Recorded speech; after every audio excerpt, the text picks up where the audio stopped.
Today on an all-new Dr. Phil, her daughter's behavior. She was wearing blackface and singing a racist chant. My phone is popping with death threats. Is out of control.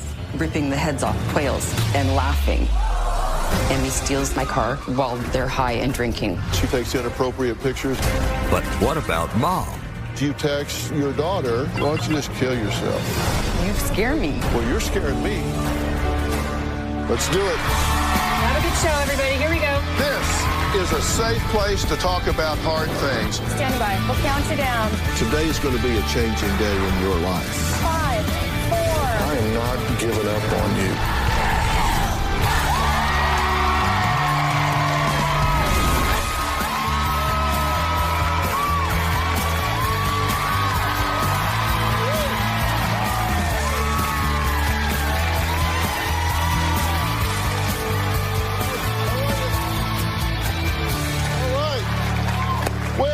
Wrote to me about her wild child, 16-year-old daughter Emmy, who throws house parties, takes joyrides in her car, steals drinks, smokes marijuana, and has been kicked out of 2 schools in the last 2 years.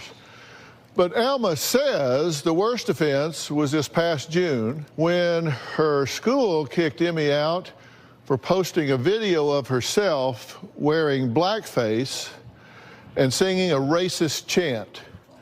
Now, the video went viral, and Emmy had to leave the country after receiving death threats. But did that stop her? No. Days later, she posted another video showing how exciting it was to kill birds. Now, Alma says she has turned to me as her last hope. Here's what Alma has to say about her out-of-control 16-year-old. Take a look. My 16-year-old daughter, Emmy's been a terror to my family for the past 2.5 years. Emmy smokes a lot of marijuana and drinks alcohol all the time. She has stolen money from me, taken numerous inappropriate pictures and videos of herself, topless, and posted them on social media. Last year, Emmy posted a video that went viral. She was wearing blackface and singing a rap song. Her friend was taking a video of her singing and dancing to it. She's laughing, smiling, and dancing in the video. She was using a negative word for black people. She was saying, pull the trigger. Emmy received over 200,000 death threats from people around the world.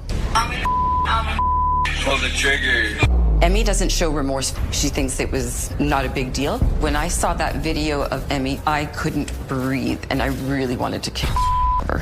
After the blackface video, she posted a video of her killing quails, ripping the heads off of them, and laughing. And she even had the caption, psychotic, underneath. I can't wrap my brain around why Emmy would do something like that and think it's fun. Emmy bullies me, and she's gotten physical with me on multiple occasions. Emmy will yell and scream until she gets her way. My mom just pisses me off a lot. No, I'm not happy. She'll push me, she'll hit me. I've had numerous bruises. She's always smiling when she's hitting me. I find that really disturbing. Emmy has punched holes in the door and the wall at my house. I don't know what to do with my daughter. I've pressed charges, I've called the police, I've seen therapists, and nothing is working. Right now, Emmy and I cannot live together. So she is living with my mother. I am at my wit's end, and that's why I'm here. Okay, Alma, you're concerned. I'm extremely concerned. And you're concerned this is going where from here? I'm afraid she's going to really hurt herself. Someone's going to hurt her. She's going to end up dead. Okay, and you recently kicked her out of the house. Yes. Tell me why. My boyfriend and I, we both asked her to leave because she threw another party while we were away on vacation in Mexico on New Year's, and she was told not to have anybody over, and pretty much the second day we left, she had a party. I have to ask you, if she has been showing such erratic, self-destructive, unpredictable, irresponsible behavior, why are you leaving town and leaving her unsupervised? I shouldn't have. I should have stayed home. A lot of people were telling me, it's okay, we'll watch her, we'll take care of her. Yeah, but she's your daughter. I know, and I had a bad feeling when I left, and it was, I was wrong. Yeah. We left twice. I did. I left twice. The first time that was the first party, and the second one is where I shouldn't have left. I made a list of some of the thoughts on your parenting of Emmy. You avoid her. Yes. I mean, that's one of your parenting strategies is to avoid her. You're scared. You stay in your room. Your theory is nothing works. So basically, you've said, I've done what can be done, and this just doesn't work. You feel guilty. You won't punish her. No, and if I do, I give it right back to her within a day or two. Yeah, so you stick with nothing. You follow through with zero. Yep. You spoil her. Yep. So you're parenting out of guilt, essentially. Yes. You can control her when she's young, but now you think she has a mental illness, so there's no point. And this just ruined life, ruined relationships for you, for her, all around.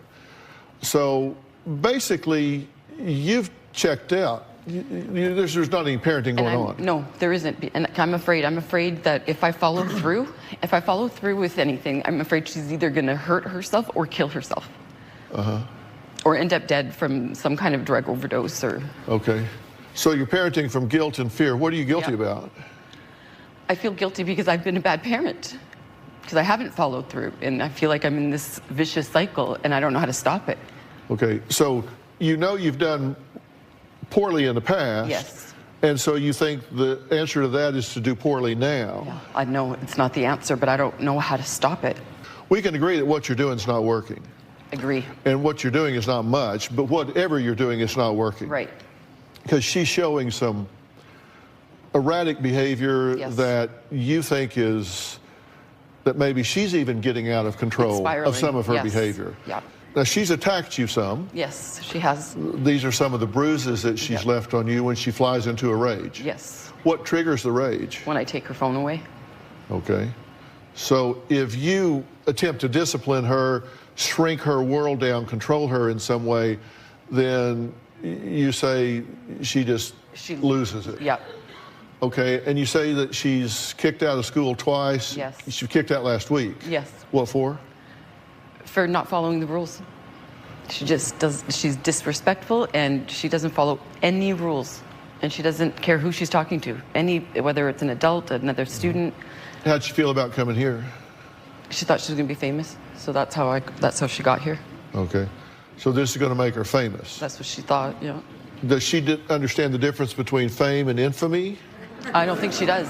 I really don't. I don't think so. It doesn't make any difference to her to be distinguished in the negative. Yep. As long as she gets the attention. Do you think that's why she takes inappropriate pictures and videos and puts them up, just to get attention? Yep, as long as she's getting attention. You and I know there are a lot of... I haven't even seen... Well, there are a lot of people out there that are predators and can really take advantage. Yeah. And I've talked to her about that, and she just doesn't listen. By the way, research tells us that 75% of young people on the internet are willing to give up personal information, including addresses, in exchange for promises of gifts or services. So if somebody says, hey, we'll give you a free game or a free this or that, just give us your address where you are. Yeah.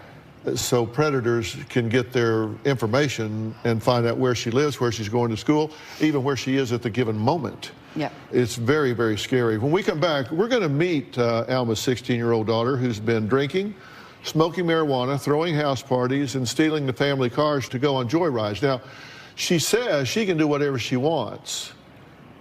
My question is, what does she want?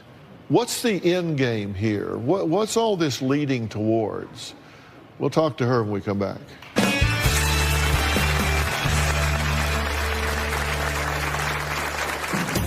I do enjoy smoking weed and drinking whiskey, vodka, tequila, really anything. I smoke weed every day. Like, I could stop. Why would I? There's no point. When my mom found condoms in my room, I didn't really care. What's the big deal?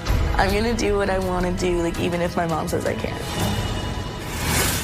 And later... You don't think that you're scary, but you scare me. You're a bully. Well, you're scaring me. Am I missing something here? I'm afraid of her. This is the picture that has caused quite a commotion around Marshalltown. In it, 5 girls dressed in blackface for Halloween. The girls say the costume wasn't supposed to cause any harm and was just intended to be a fun idea. Later, they apologized and said they recognize how bad the picture looked, but they say they didn't know what blackface was. There are 3 Snapchat photos getting the attention of parents, students, and school administrators. The caption reads, "Happy MLK weekend." One girl is wearing a white mask, while another girl, a Caucasian, wears a brown mask. The other photos show a Confederate flag with derogatory statements about blacks. Well, this blackface trend on social media has made headlines recently and has had serious consequences for those involved.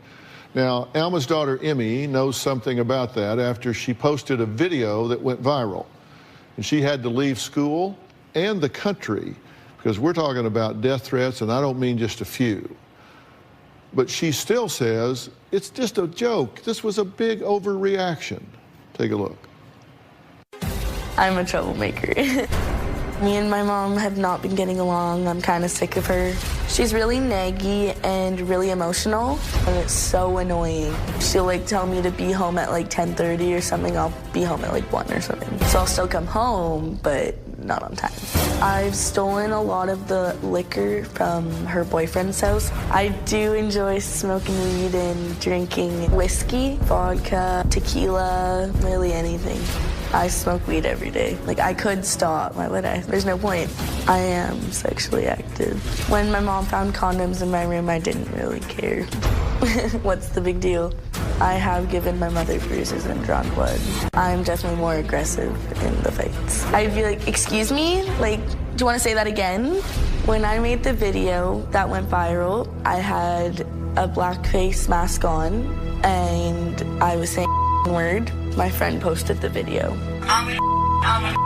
I was getting death threats all the time. People were showing up at my school, looking for me. My address was posted online. Everybody was out to get me. My mom has blown the situation and my behavior out of proportion 100%. I'm gonna do what I want to do, even if my mom says I can't. My mom just needs to back off. Well, Emmy, it's good to meet you. Good to meet you too. You had a party on New Year's while your mother was in Cabo, right? Yes. A year ago. No, this one is pretty recent. I've had 2 parties. Okay. So this was New Year's of 18? Yes. Okay. And how many people were there? 15, 20 people. At the house? Yes. Uh-huh. It wasn't really that big. Yeah. And were you supposed to have the party? I did get permission for it, but... From who? Her boyfriend's daughter, who was watching me at the time. How old's the boyfriend's daughter? She's 19. 19? Mm-hmm. Okay. So you cleared it with another teenager? Basically. She Well, was just so watching you had me it at the cleared. time. We've got some pictures of the party afterwards.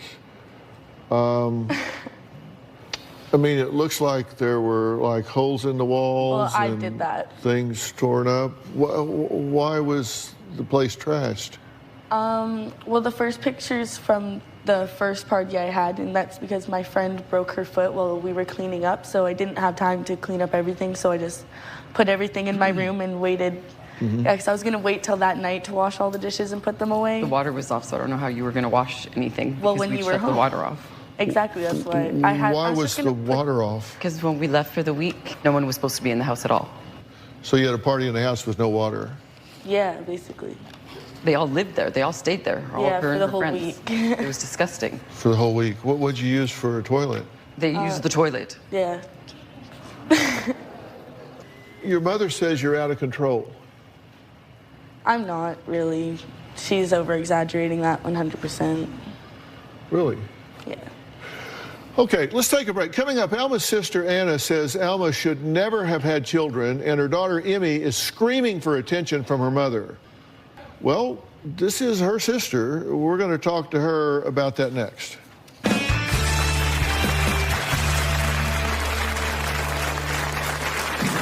Alma isn't the best mother. She shouldn't have had children. Anytime Alma gets into any relationships with men, she tends to ignore her children and focus on her boyfriend at the time. After Alma found out that Emmy had had a house party, Alma sent a text message to Emmy saying, "You might as well kill yourself because I'm going to do the same thing." Who says that to their daughter? And later, you said, oh, and by the way, I'm drinking 2 or 3 bottles of wine a day. And it doesn't stop. Here come the waterworks. I am afraid for both of your lives.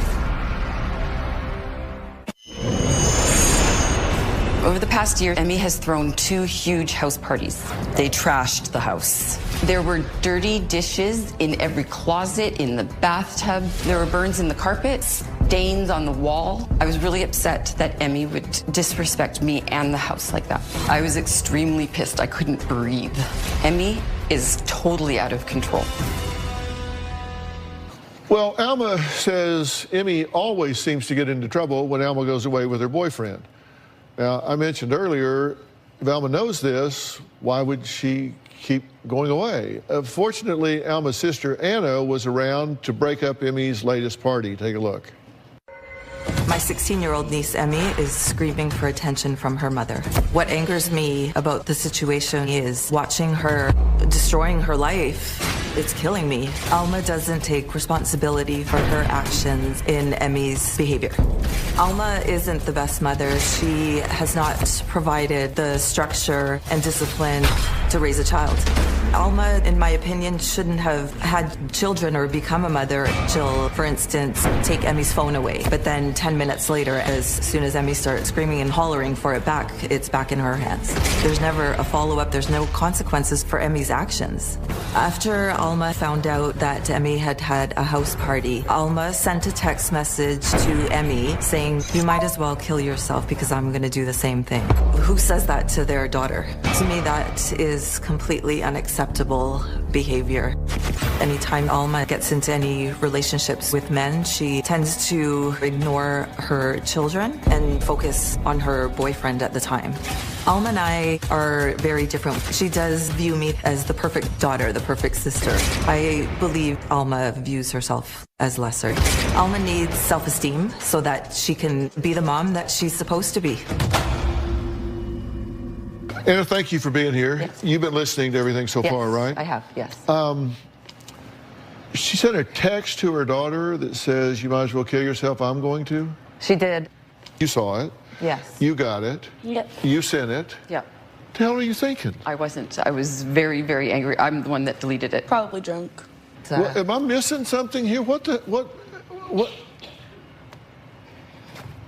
I don't know. I'm beside myself. It's a vicious cycle for me. I'm afraid of her. I'm afraid for her. You don't think that you're scary, but you scare me. You're a bully. Well, you're scaring me. I made a list of the questionable behaviors of yours that she's listed for us.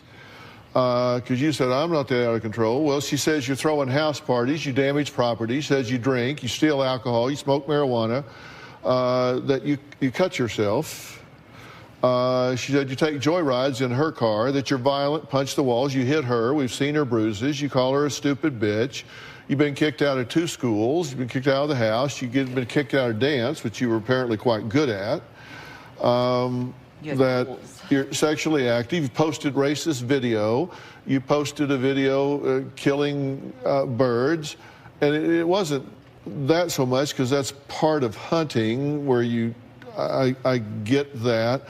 I really think my mom over-exaggerates a lot of everything that I've done and makes me look way worse. I've watched Dr. Phil episodes and I am nothing like the girls on the show. I am not that bad.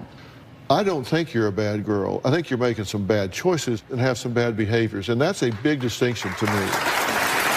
I do think there's a difference there, but tell me about this blackface thing. You're smart enough to know that that's offensive to the sensibilities of a lot of folks. Yeah.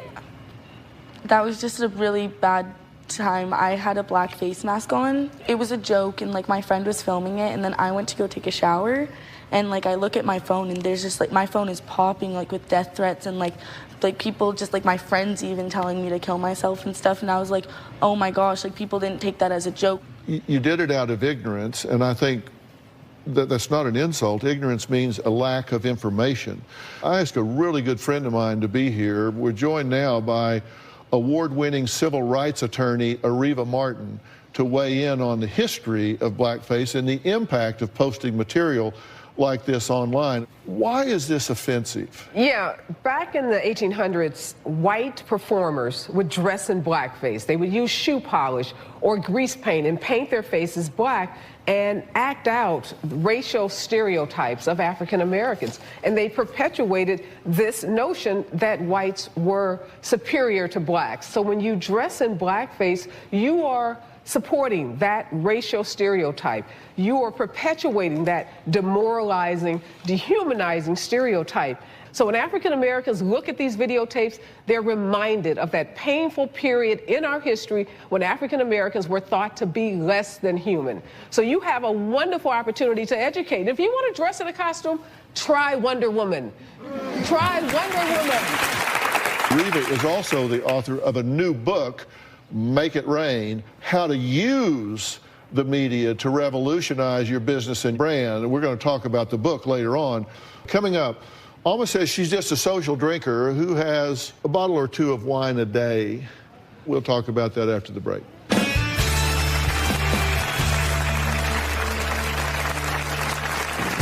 Emmy has been using marijuana on a daily basis.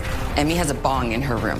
I haven't taken her bong away from her because I'm scared that she's going to want to fight me. I think that's horrible parenting, but I don't know how to change it because I'm afraid of my daughter.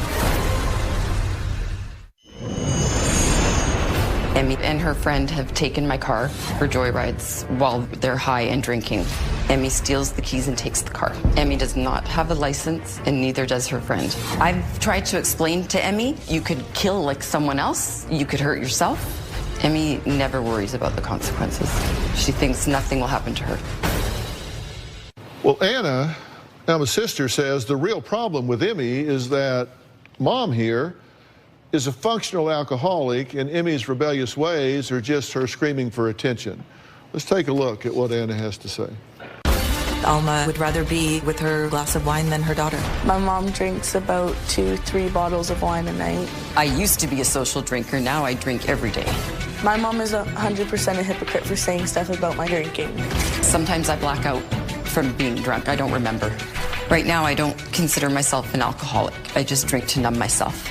She's a functioning alcoholic. I don't think she does things with a clear mind. How can you raise a child when you're not clear in your own mind? I think that I could stop if I was happy. That's a joke.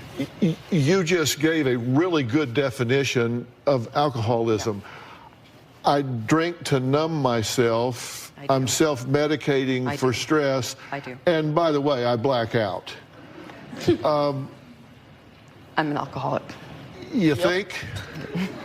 I am. I mean, you are, and you said, oh, and by the way, I'm drinking 2 or 3 bottles of wine a day. I do. I come home from work and I pour myself a glass, and it doesn't stop till I go to bed. Here come the waterworks. That begins to make me understand why you're not paying attention to what's going on. But I didn't always drink like that. I am afraid for both of your lives. I'm afraid that something's going to, you two are toxic together. I'm very afraid. There is definitely something wrong here. Well, I know. yeah, there's some questionable parenting going on. Now, according to Anna and Emmy, you're an alcoholic and always crying. Yeah. No real job, no structure, no discipline. Nope. You've been fed McDonald's for 10 years, allowing marijuana, hanging with the bad crowd, calls the police 25 times, trying to use them to parent your child, chooses men over children, abandon your son, moves in with boyfriend after 2 months of dating, leaves town with boyfriend, Emmy alone with friends, allows the boyfriend to kick out your daughter, and you stay. and you send her a text, say, why don't you just kill yourself? Not okay with me. It's just, I can't live with her either. There's never been real structure in the house. Emmy's never had consequences to any of her actions, even when she was young. There's a text that you sent to Elma that I found really interesting, because I had the same question that you text to her about on June 5th of last year. Anna, you said, I am trying to understand why you have resorted to putting Emmy into the system. Can you help me understand? Do you feel like you've done everything in your power to help her? What are you going to the doctor for? Now, she had done what that triggered this text? She had sent a text message to myself and her son saying that she was going to, just an FYI, I'm putting Emmy into the system.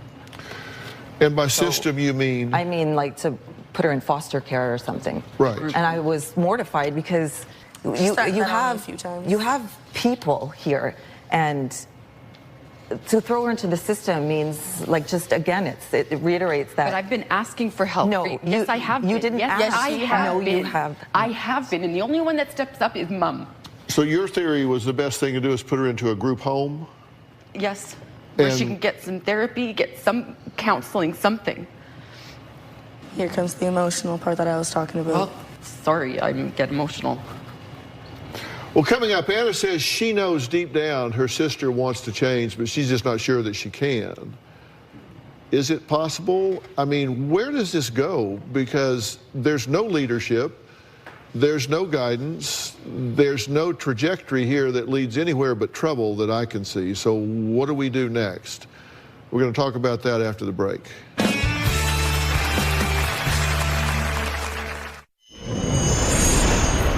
One of the worst physical confrontations we've had happened about 6 months ago. We were driving in the truck. I had taken her phone away. She wanted to text her friends, and I said no. And she just grabbed it while I was driving. She hit me first, and then I pushed her back, and then that's when she bit me, and she broke the skin.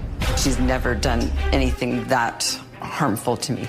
I was crying, I was yelling. That situation really proved to me how out of control she has become. Well, Alma says she's so concerned for her daughter's violent behavior and was even punched in the head by Emmy. Now, Alma's sister, Anna, says Emmy's problems are all because of her mother. Now, somehow or another, we got the tail wagging the dog here. Yeah. You're a drunk, you're an alcoholic, and you cannot make clear decisions with a foggy head. So we're going to have to start hitting the reset button on things around here. Look at your arm. You're cutting yourself here. You're cutting yourself because of anxiety and pain and not knowing what to do with frustration. And that's not okay with me. You deserve better than that. The first thing you need to do is get yourself clean and sober. Okay. We're joined here by Deanna Jordan, the clinical director of New Method Wellness, as well as Brooke McKenzie, and Nick is here also, from New Method's Clinical Outreach Department. And let me tell you, New Method Wellness is a substance abuse treatment center. They're located in an oceanfront San Juan Capistrano community that is just absolutely stunning. And these guys provide an array of treatment programs, and they cater to each client's needs. This isn't a one-size-fits-all. It's a dual diagnosis program because they understand that if you just treat the addiction or the alcoholism and you don't treat the comorbid psychological disorders of depression and things that go along with it, then that's just going to re-trigger the alcoholism when you get back out, that you have to treat the entire individual at the time. And that's what needs to happen here. So, Deanna, this to me looks like a perfect fit for you guys. Do you agree? I totally agree. You know, you don't have to live like this anymore. We could teach you a way to change your whole life and be a more higher functioning, better mother. I mean, you deserve to be a sober mom, and she deserves to have a sober mom. Okay. We're going to bring back your self-esteem. It's going to be a lot of work. It's a big commitment, but I know you can do it, and I certainly know you deserve it. Thank you. Thank you. I'm going to tell you what I think Emmy deserves while you're doing that. There's a place that I have a lot of confidence in called Wingate Wilderness Therapy, and it is one of the best wilderness programs in the entire country, and it is for struggling teens and young adults. And Shane Gallagher is here, and Shane is the executive director of Wingate Wilderness. And Shane, thank you for being here, by the way. I think this is a really good kid. I really do. But I think she has never had the kind of structure, the kind of focus, the kind of guidance and leadership that she needs. And you can help her, can you not? Yes. I mean, this is a very centering type program. It's a very healing type program. It's not a punishment at all. There's actually a group of girls out there your age right now, and they tend to be very anxious and happy for another member to be coming in and spending time with them out in the wilderness. It can be very fun. It can also be very challenging, and what I mean by that is there's a character and a foundation and things, stabilizing things for you to learn that could last the rest of your life. And this is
the sort of program that will establish that for you. Will you do that? Yeah. All right, fair enough. All right.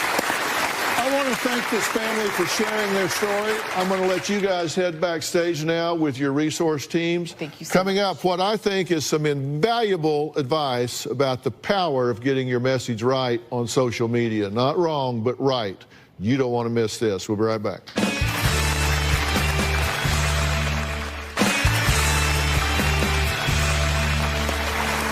We've got Ariva Martin back with us. Welcome, Ariva Martin. Ariva is a civil rights attorney. She's a commentator. She is now author of a new book, and the new book is Make It Rain, How to Use the Media to Revolutionize Your Business and Brand. Now, she has great advice on how to make your online presence reflect your personal voice. And I'm going to talk to you in a second, but I'm going to do a shameless plug for Ariva. She knows I love her, and I love her mentality and the way that she approaches things. This book has a great foreword. Oh, it's written by me. I did write the foreword for this book because I'm such a fan of Ariva's, and she asked me to do it, and I said, of course I would. This is a must-read, and not just if you're in the business of media. If you touch your computer, if you are in social media, if you have a digital footprint, you need to read this book, and you need to read it right now. And I think this is a book that's written for everybody that has a digital footprint. And if you're somebody like yourself that really gets out there into the media, then it's an absolute manual for success. But if you're an individual that has a digital footprint, this is a must. And you're just really passionate about women finding their voice, and this is just another way to do it. Why did you write this now? You know, I wrote it, Dr. Phil, because I get asked by so many people how they can influence their communities, whether it's the mom that's involved with her PTA or a small business owner or people who are really passionate about issues. You know, for me, when my son Marty was diagnosed with autism, I had to quickly throw myself into, you know, what it meant to be a mom of a special needs kid. And I learned so much about the educational system, the medical system, and how to be an advocate. And then I wanted to share that information, but I wasn't an autism advocate. I was a civil rights lawyer. I was in court trying cases, but I quickly learned that I had all this information that I could share with others, and I wanted to do that. And I became a voice. I became a national spokesperson. I started a nonprofit around autism, and I realized that there's so many people who are passionate about issues, whether it's domestic violence or foster care, or for, like me, special needs kids, and they have a lot to say. And they want to be involved in these conversations that are happening in their communities, but they don't know how to. They don't know how to raise their voices on issues, how to find that voice. So I wrote the book to help moms like me who may be sitting at home and they care about an issue and they want to be a part of a discussion that's happening around those issues. They want to influence their communities. They want to influence their families. And that's what the book is really about, identifying your voice, amplifying that voice, and changing your community. Our kids are so much more literate and so much more agile on the World Wide Web than we are because the generation has grown up with it now. And I've said kids today, they have the knowledge to navigate the web, but not the wisdom. Yes. And as parents, I think if parents will read this book and understand how far-reaching you can be, and how far-reaching sometimes these kids get with the post and the chat rooms they get in. And these children can learn the power of putting these messages out there and have an edge on the rest of the world. I'm telling you, you read this book, you're going to have an edge on the rest of the world in getting your point of view out there and getting your kids getting their point of view out there. Now, why Reva says her book came from college experiences. We're going to find out what happened to her that makes her say that when we come back.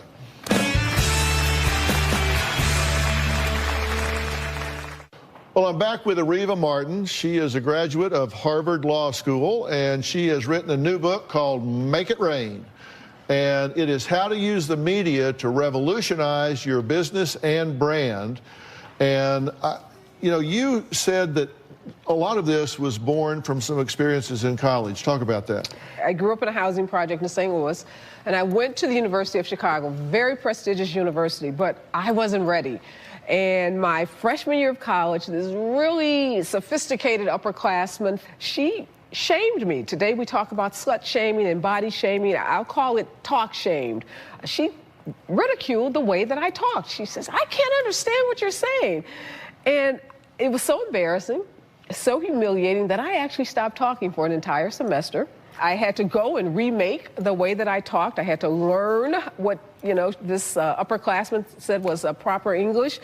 And I think that experience taught me a lot, and I use that example to tell other people it's not where you start, it's where you finish. I just hope this book encourages someone that's sitting at home that thinks that they're not enough, that they'll learn from my personal experience that no matter what may be perceived as a deficit, you can make that into a positive, you can turn that around, and you can make it work for you. As you said, I went on to graduate with honors from the University of Chicago. I went to Harvard Law School. I started my own law firm. I worked on Wall Street.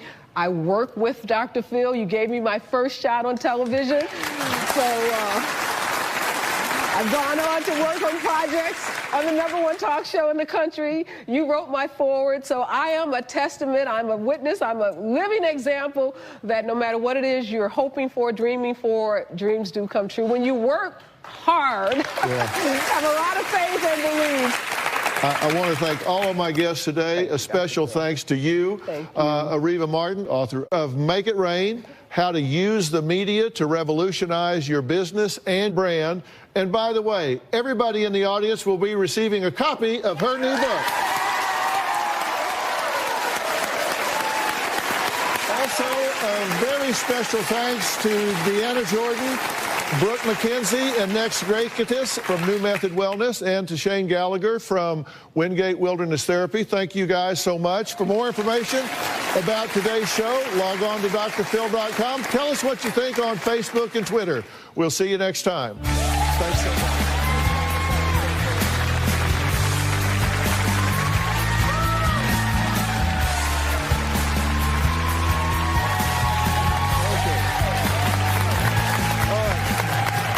You know, we have spent a lot of years here at Dr. Phil, and we always have a great time doing it. You guys in the audience have a lot of fun, right? In fact, there are some days that we actually have perks for the audience, like today. Robin has not one, not two, but 3 gifts for the audience. That's right. Can you believe I've been sitting in this very chair for 16 years? And one of my favorite things has become giving the audience special gifts like my daytime complexion revitalizing regimen. First, my gentle cleanser, Foaming Joy, removes all traces of dirt and makeup. I love it. Next, my Face It, You Look Amazing revitalizing serum. It is packed with peptides and improves the appearance of fine lines and wrinkles. And finally, hydrated skin equals youth. Moisturizer that instantly hydrates tired, dull skin. Trust me, she uses all of this stuff on me. Oh, yes. My bald head is the test lab for all of this stuff, so it works. Perfect. So audience, how's that for a perk? You're all going home with all of that. And you at home can get the daytime complexion revitalizing regimen at robinmcgrawrevelation.com. Now, if you're in the Los Angeles area, come join us here in the audience. For free tickets, go to drphil.com. We'll see you next time.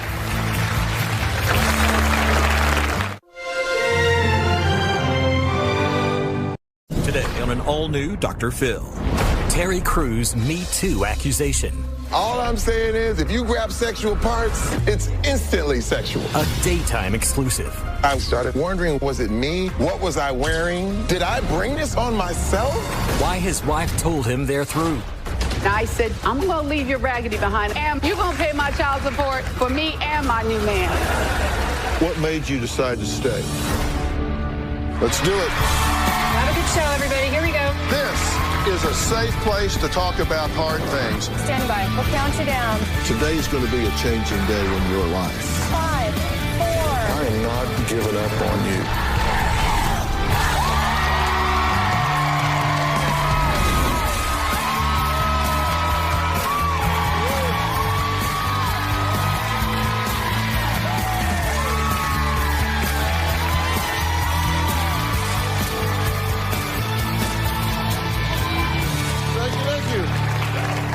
Well, many of you know Hollywood actor Terry Crews.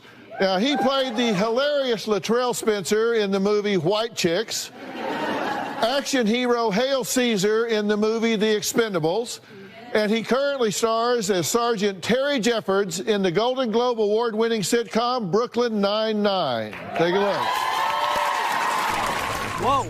Is this a new detective car? It sure is. I put in the paperwork 18 months ago and got lucky. They fast-tracked it. Say hello to the 9-9's brand new, fully loaded, sweet as hell crime pressure on wheels. But what many of you may not know is that Terry, who says reinvention is not only necessary but therapeutic for him, is also an artist. Former NFL player, author, husband of 28 years to his wife Rebecca, and father of their 5 children. Now, most recently, he joined the hashtag #MeToo movement when he sent out a series of tweets where he claimed he was sexually assaulted by a high-level Hollywood executive.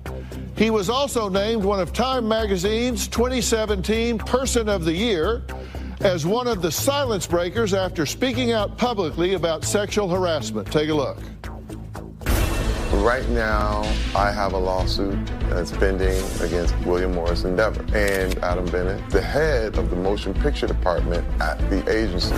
Rebecca and I were invited to a party. Adam is across the room. I don't know this man, but I know of him. So I'm looking at him across the room, and he's sticking his tongue out at me in very overtly sexual moves to me. He starts to make his way across the room, and I put my hand out like, hey, hello, sir. He sticks his hand out, and then he just goes for my genitals and grabs me, and I smack his hand back like, yo, what is going on? You know, like, I wanted to put all his teeth on the ground.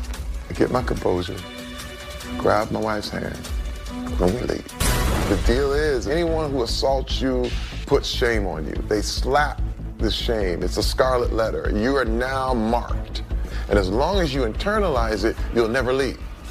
I have decided I will not be shamed. Once the Harvey Weinstein story broke, those 16 tweets I tweeted out, it was about supporting. It was about letting the women who've been victimized know that I've been there and I'm with you.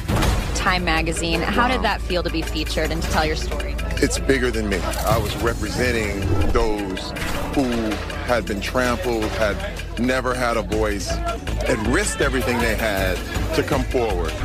The moment you say no more, you're an activist. That's #MeToo. It's my responsibility to stand up, to also be an example of action. Unless everyone is held accountable every time, nothing will change. Well, please welcome my friend and actor, Terry Crews.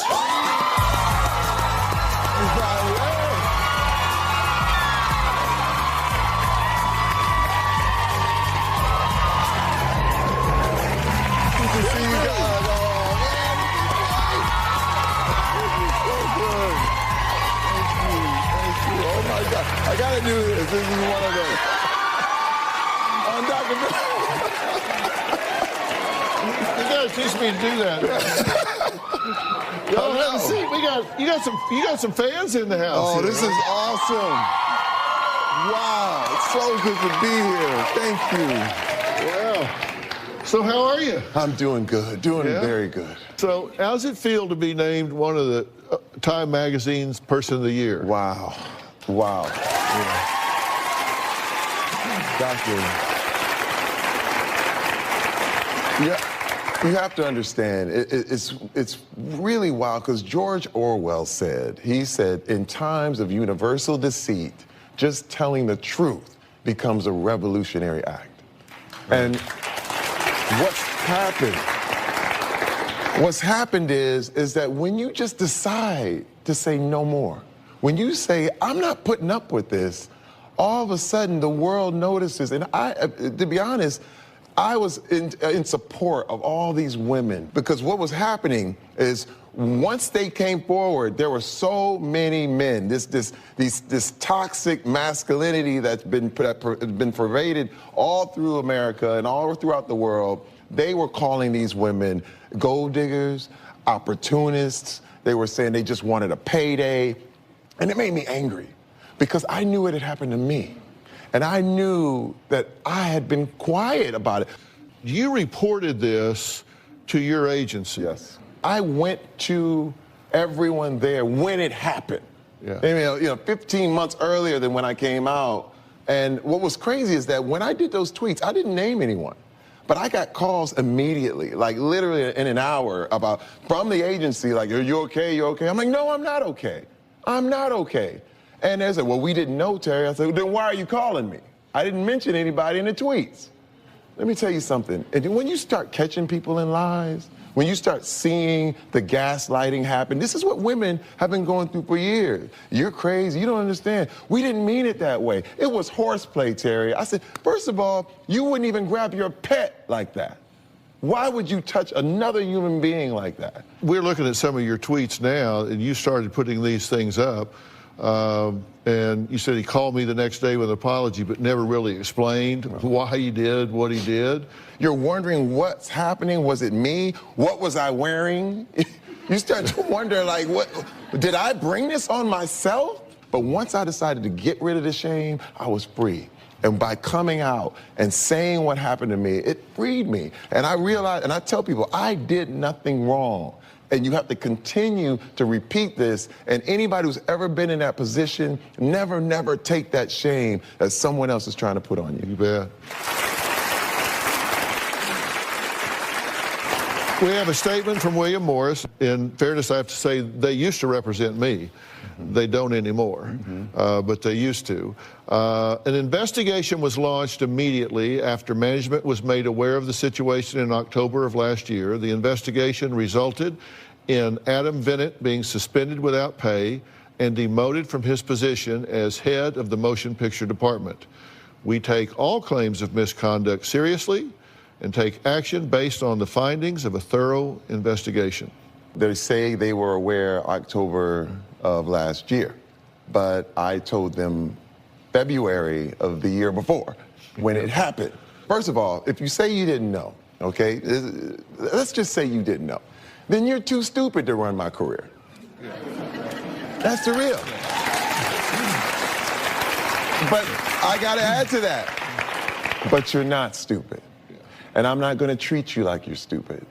And you can't treat me like I'm stupid. So let's talk about what's really happening. And I am filing a lawsuit, and in my lawsuit, you know, he's trying to rebut with, well, I did it, but it wasn't sexual. You grab sexual parts, it's instantly sexual. There's the fact that this is sexual harassment, but there's also the side that I had to look at where, as an African-American man in America, had I retaliated violently, what would have happened to me? And I know that I would have been painted as a thug, and William Morris would have never had any mercy on me in regards to lawsuits, and I would have been tied up, and my career probably would have ended, but I did the right thing. Yes, you did. Yeah.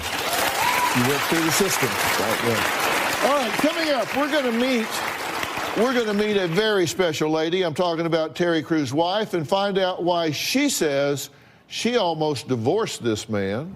We're going to find out what Terry did to save his marriage after the break.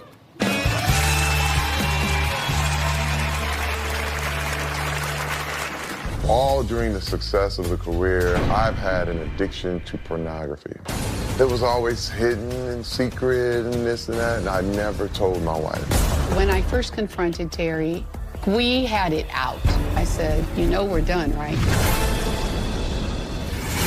And later, do you have any reservations about him going public with this? He didn't tell me. You've not really talked about this before. You comfortable talking about it here?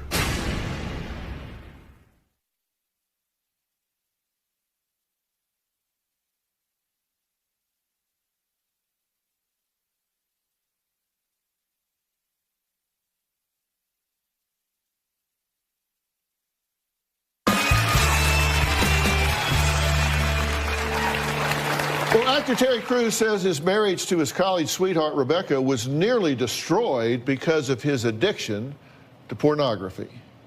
Now, Rebecca says they had a come-to-Jesus moment where Terry also confessed to being unfaithful.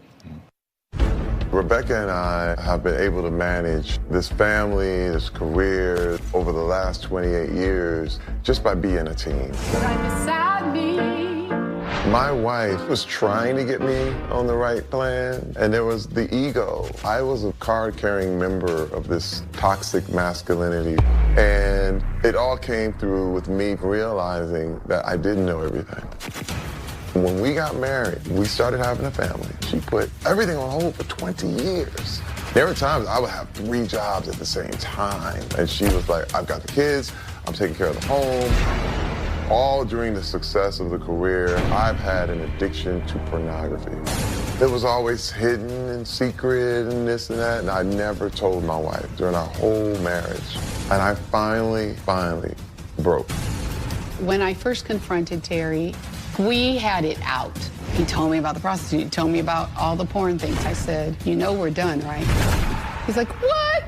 I told you everything. I said, that's good, but now it's over. That woke me up. I was like, I need to get better for me. The hardest part was knowing that someone I loved, respected, and trusted was nothing like I thought he was. And now it's like a lie. Everything was a lie. I believe in the heart of every man is this little bit of pride, this little bit of arrogance that says, oh, she won't leave. But when he saw that I meant business, I think it really challenged him. He says that he made the commitment to get better, whether or not he got us back. Eventually, Rebecca did choose to come back. I had to earn it, and still am earning it. He suddenly became very transparent. It was really not like him in my mind. He put the money where his mouth was, and he went to see a counselor. And afterwards, I would say it took me probably 3 years to trust him again. I have little moments now of PTSD. When I look back over my life. Rebecca Cruz is my backbone. When someone knows you from good all the way to the rottenest, dirtiest part of you and loves you anyway, that's the rarity. That's where you want to be.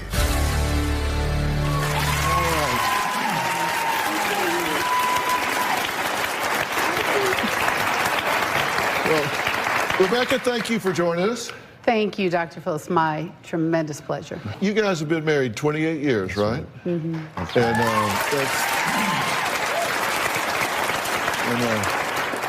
You and I were talking earlier, there have been ups and downs, Yes. clearly. And you said that you had a come to Jesus moment in your marriage that almost led to divorce. Describe that moment for us. Well, my husband was away on location shooting a project, and we got into an argument because he was out late with his cast members, but it turned out he was out late with one cast member.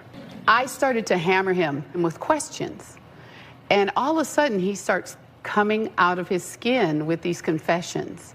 10 years ago I did this, 13 years ago I did this, and I have this addiction to pornography, and he starts to tell me all this horrible, horrible stuff. And my immediate reaction was to throw him out, and I did. Obviously, it brought out a lot of emotions. One of them was anger. I know you said when we were talking to you earlier, you said, I thought, I'm going to take your money and move on with my life. Yes. I'm still young, and I've got my groove, and I'm going to get a new man, and I'm going to keep it moving. Yes. When I said to him, you know we're done, right? He's like, what? Yes, What? I You're did. going to leave me? I did. You're going to leave me? I said, yes, I'm going to leave your raggedy behind, and I'm going to take your money, too. Yeah. And I said, you're going to pay my child support for me and my new man. That's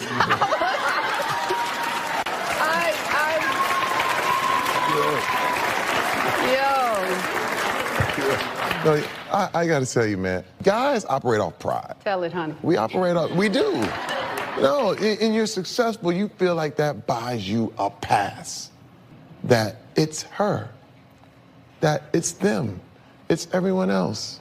But then a small voice came to me and said, maybe it's me. You know, I did not go to rehab to get my wife back. I went there because I needed to be a better person. What made you decide to stay? What made you decide to give this another shot? God. I give thanks to God because there was something in my heart that kept telling me, this is a death, but there could be a resurrection. And my husband called me. He called me from the hotel where he was staying, and he said, honey, I don't care what it takes. I will do anything not to lose you. And I believe in the power of redemption, and all of us deserve second chances. But that second chance has to be because you are doing the things that cause people to put their faith back in you. Well, we're going to take a break. When we come back, I'm going to ask Rebecca how she feels about Terry's involvement in this Me Too movement and talk a little bit about how that affects a marriage. We'll be right back.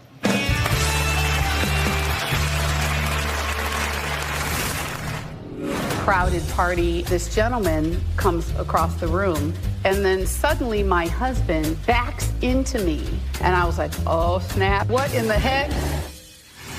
And later, shocking allegations have a marriage on the rocks. Did you steal a pair of her underwear to get it DNA tested? Yes. Are you having an affair with your stepfather? My wife, Rebecca, is ruthlessly honest. And she's been honest with me from day one. There were a lot of times I didn't listen. I really felt that I was more valuable than my family simply because I was a man. And so that shuts you off from a lot of empathy. I think as a person, you're not allowed to see your own faults. A lot of people don't realize how valuable it is to have one person in your life that's going to tell you the truth about yourself. I would like to say I've been that way for her sometimes, but she's been doing that a lot more for me. Well, that was actor Terry Crews, who is with us this hour talking about the ups and downs of marriage. His wife, Rebecca, says during the time they were dealing with Terry's addiction to pornography and his infidelity, she became bitter, but Terry bore her pain and helped her overcome what she was going through. You saw him acknowledge that he had to change some things here. And you can't do it if you don't admit it, right? Once I admitted I was guilty, and it just started pouring out. Right. And it just was one of those things, I'm guilty. But now we can start on developing the discipline that it took to correct the problem. And another thing that he did was he allowed me to vent. You know, if I had to talk about it, if I had to bring it up, if I had to cry, if I had to ask another question, he bore with that. He said, if you want to throw a pot at me, you can throw a pot at me. He said, but I'm not going to lose you because you mean that much to me. Yeah. You have to make amends. It is not enough to just say you're sorry. You know, after coming through all of that, then you wind up where you are in the middle of this Me Too movement. You were there at the party with him, and I have to refer to it as an alleged incident. What did you observe? Well, I was standing there with him, crowded party, and this gentleman comes across the room, and I'm kind of looking at him and then looking around and who's here. And then suddenly my husband backs into me, like his hips go backwards, and he backs into me and he pushes this man through this sea of people like they went down like bowling pins. Like people just went like this. And I was like, oh snap, it's popping off in here. What in the heck? And I have seen my husband put people on the floor because, you know, there's alcohol and people want to test the big guy, you know what I'm saying? And I had told my husband, I said, you can't be putting people out, Terry. I said, you're going to be taking college money for those babies and giving it to some joker in the club who wanted to start a fight with you. And he said, honey, I'm so glad you told me that because I was going to put this guy's teeth in his throat. He pushes him. The guy comes back toward him. Terry is grabbing, he's got a hold of both the man's wrists like this. And he says, calls out to Adam Sandler, who was the host of the party. Hey, Adam, come get your boy. What's up with your boy? And he pushed the guy again, and the guy kind of gave up, I guess. I don't know what happened. And he takes me, and we kind of snake through this crowd of people to get to the other side of the room to get away from him. And I just, you know, I'm in that like state of what the heck, you know. I was like, what happened? He's like, he grabbed my junk. I'm like, he what? He did what? Like, what the heck? I was just shocked. Did you have any reservations about him going public with this? He didn't tell me. I was in the recording studio, and I come home at 9 o'clock at night, and he goes, honey, have you seen my Twitter? I was like, what did you do? He's like, look, he shows me the tweet feed. I was like, oh, you done started some mess now, T-Money. Yeah. I did have a brief moment of, are we leaving L.A.? Yeah. Yeah. Retaliation is real. Yep. You know how many women who spoke up and said, this guy touched me, and immediately, or 2 weeks later, they were all of a sudden mysteriously fired? I mean, this has happened. I was totally prepared, and I told my wife, and I said, you know, this may be it. I said, we may have to leave. You've not really talked about this before, and, you know, we're talking about it very candidly here. You comfortable talking about it here? Oh, absolutely. Oh, honey, please. When he put that gauntlet down, I was right there beside him. I was like, Wonder Woman and Superman, bring it on. Yes. Yes. All right. We're going to take a break, and when we come back, we're going to meet a couple who say their 20-year relationship has been rocked by accusations of infidelity and lies. And all three of us have something to say to them, and we're going to talk to this family together. We'll be right back.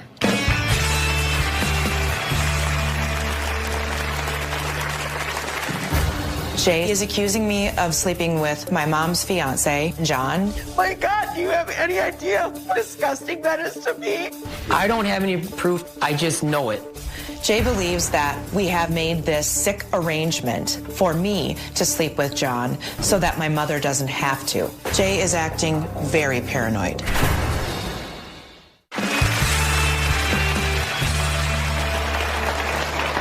Actor Terry Crews and his wife Rebecca are here today with us. Now, my next guest could learn something from these guys, and Nicole claims that her boyfriend and father of her children, Jay, put tracking devices on her phone, brainwashed their 17-year-old son into turning against her, and even accused her of cheating on him with her mother's fiancé, which is an accusation that Nicole vehemently denies. But Jay says he is 100% convinced that Nicole is cheating, and claims Nicole and her mother's fiancé even put spyware on his phone so they would know his schedule and be able to plan their rendezvous. Take a look. 6 months ago, Jay started making crazy accusations against me. He is accusing me of sleeping with tons of different men and having affairs with my mom's fiance, John. Jay is acting very paranoid. I am 95% certain that she is sleeping with John. I don't sleep with my future's stepdad. My God, do you have any idea how disgusting that is to me? I don't have any proof. I just know it. Nicole has cheated on me more times than I can count. He has even gone so far as to hire a private investigator. At the heart of this conspiracy, Nicole is having sex with John for her mother. Jay believes that we have made this sick arrangement for me to sleep with John so that my mother doesn't have to. John has enough money to keep Laura comfortable. They have gone to great lengths to conceal this truth from me.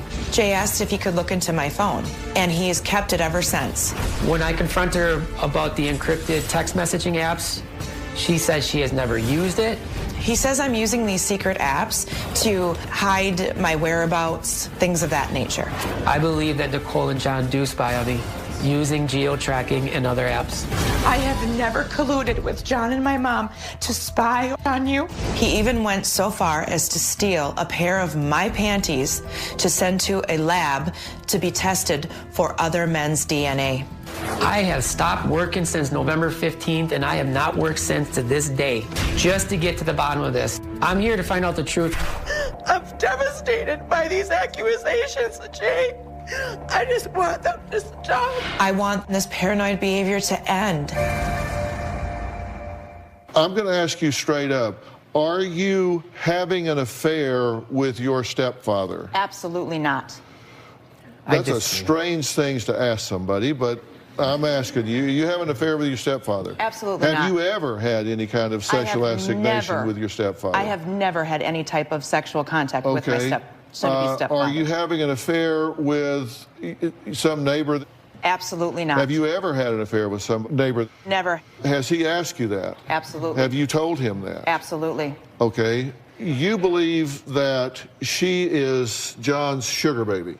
Yes. That he's just paying her and all that? Okay. Did you steal a pair of her underwear to get it DNA tested? Yes. Dr. Phil, I took a lie detector test. I passed. We both agreed that did not go the way that we had planned. However, Dr. Phil, I was not in that room. Jay. That was supposed to be the plan. I had a lie detector test done.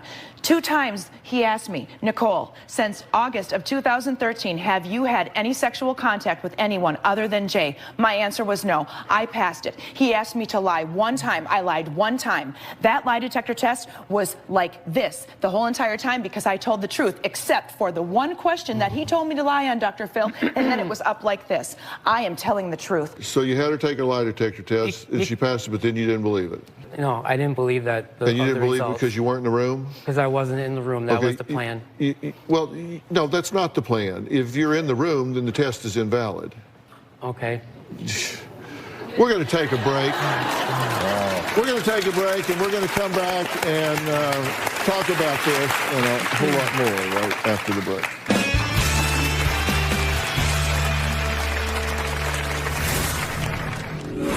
You have quit your job, so you have more time to monitor her.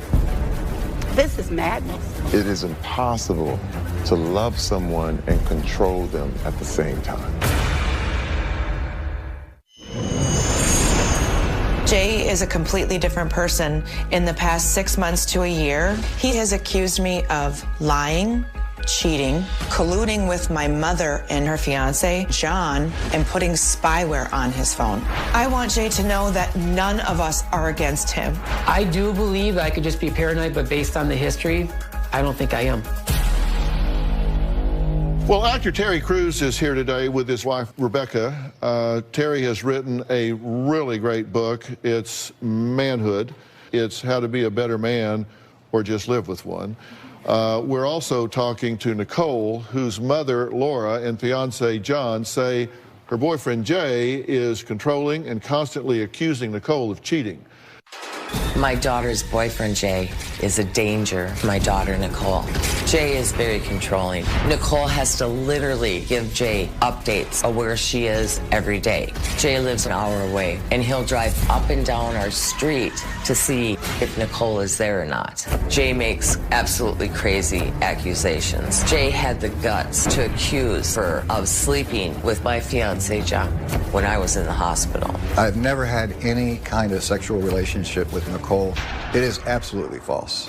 Jay is definitely paranoid. He hired a PI to follow her when he was out of town and actually called Nicole when she was at Walmart and told her what she was wearing. Jay had given Nicole a phone. Jay had tracking on that phone.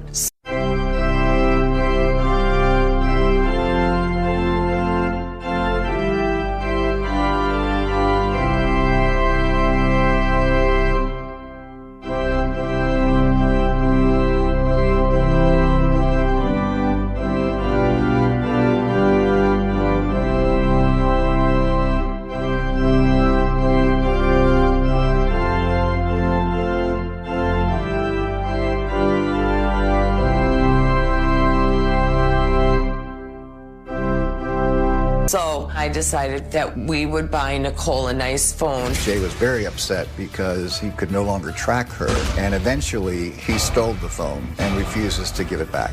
Jay brainwashes their 17-year-old son to hate Nicole.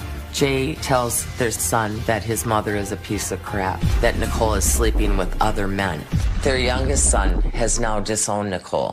Jay does carry a loaded firearm. Something could set him off. He could come to our house and try to kill all of us. He could snap at any time. Really? Laura, John, thank you guys for joining us very much. Thank you, Dr. Phil. Have you said negative things about her to either of your boys?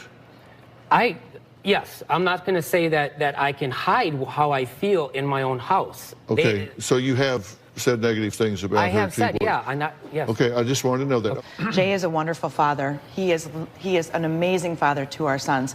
Until these past few months, he has never, ever told our children, involved our children in our personal, private, adult life.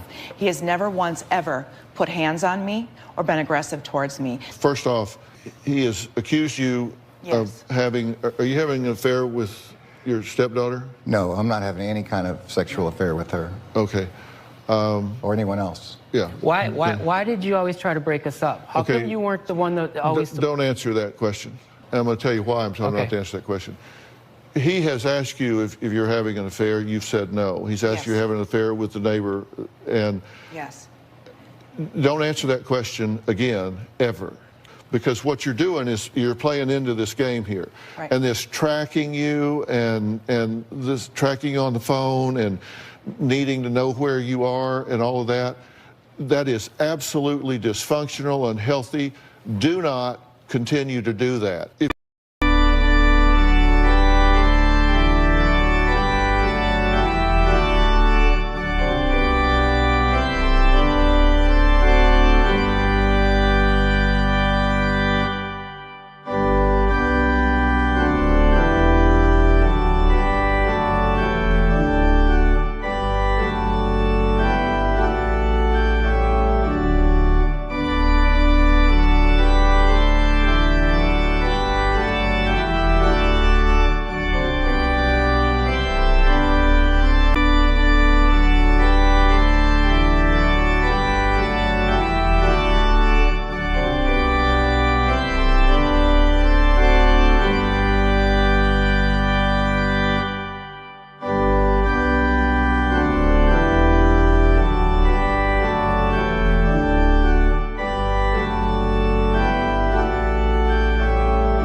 If you answer it the first 100 times and you're not believed, what makes you think the next 500 times are going to change?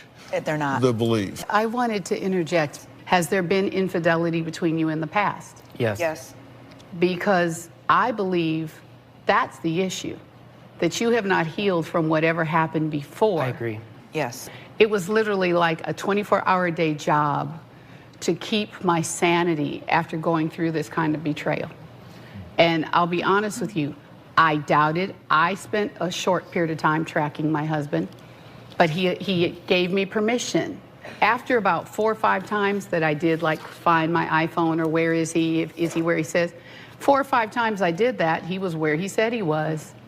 I had to make a quality decision that I was going to trust what he was telling me until I knew otherwise.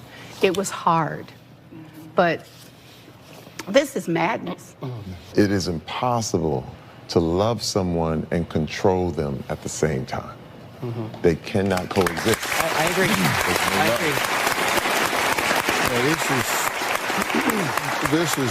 This is so dysfunctional. You have quit your job, have you not? I have. So you have more time to monitor her. You stay up for days and days and days, and you look in that phone, and you try to find places that I've been. Laura says her daughter Nicole still does not have a clue that Jay is a danger.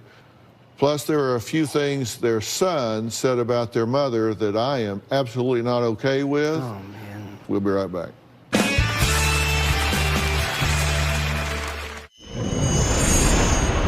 Because of the accusations Jay has made against me, my 17-year-old has turned against me. He has even said that he never wants to see me again. It deeply hurts me. I am America's #1 father in the world. I am a poster child of single father. Nobody would deny it. My kids love me, and everybody can see it.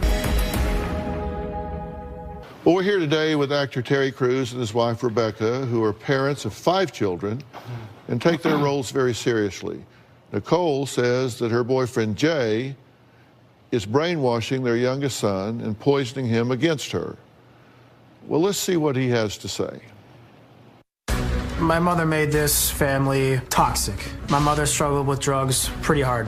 My mom has single-handedly torn my family apart. I disowned my mother for 3 main reasons. 1, she's a liar. 2, she's a cheater. And 3, she's a monster.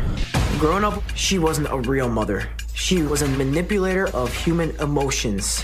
My father's parenting skills were so good, he should honestly write his own book about parenting. My dad did everything by buying me food, buying me clothes, and being there and having a job. My brother is so convinced that my mother is having an affair with my grandmother's fiance, John, because my dad is so convinced that that's happening. My dad told me Mom is John's sugar baby. I thought it was disgusting. Ever since we accused my mother of cheating and lying, she had called me a and I'm afraid that my brother is going to have a mental breakdown. She has said about my father that he has brainwashed me, but that is not true. If my dad knows that he's right about something, he's right. Dr. Phil, Jay, no, Finny, hold on. You need help, babe. There's something wrong with you. This is not you. You need help.